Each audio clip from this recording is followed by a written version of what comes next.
Excited na ba mo? Karong adlaw atong pagahisgutan ang development or kalambuan. Siguro familiar na ni sa inyo ha, pero unsa pa man jud ang mga lain-lain pang termino ani niya. Uban ni ninyo og atong pagasusion ang lain-lain pang termino ani niya. Stay tuned and maminaw ta ani. Say kalambuan, dili lang ni siya about building new structures like sa balay or kadalanan.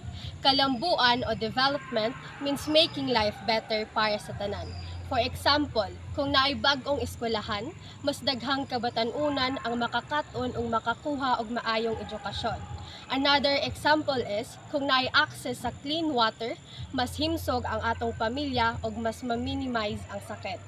Also, ang kalambuan is gahatag og access sa healthcare aron magpabiling himsog ang mga tawo ug mas productive. And also, ang kalambuan is ang pag-improve sa public transportation system aron makasave sa oras o kahago sa mga tao o aron makapahapsay sa ilang adlaw-adlaw nga biyahe. Pero naagya po yung mga hagit o challenges ang kalambuan. Usahay, basta mulambo na ang usa ka lugar, na anaday magsugod ang mga problema o challenges nga ilang atubangon. For example, ang pollution, basura, o traffic. Mao nang dili gyud lalim gihapon ang proseso sa kalambuan. These are examples of the challenges of development. Example ani is kana atong makita nga mga crowded cities sa rason nga daghan tao kay gataas ang percent sa population. Daghan basura ug usahay makaguba sa environment. Pareha sa mga lugar nga nagaputol og mga kahoy, nagkales ang mga punuan ug ang mga hayop wala nay kapuy-an. Importante gyud nga magbantay ta sa environment bisan sa kalambuan.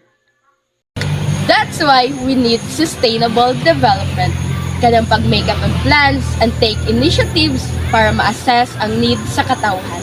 Dili lang dapat ta ma-focus sa pag-build, but also we must think of ways nga makatabang sa mga tao, sa environment, and sa paglambo sa ato ang ekonomiya. Ang maayo nga balita, daghan na nga mga tawo o gobyerno ang nagtinabangay aron makab-ot ang kalambuan.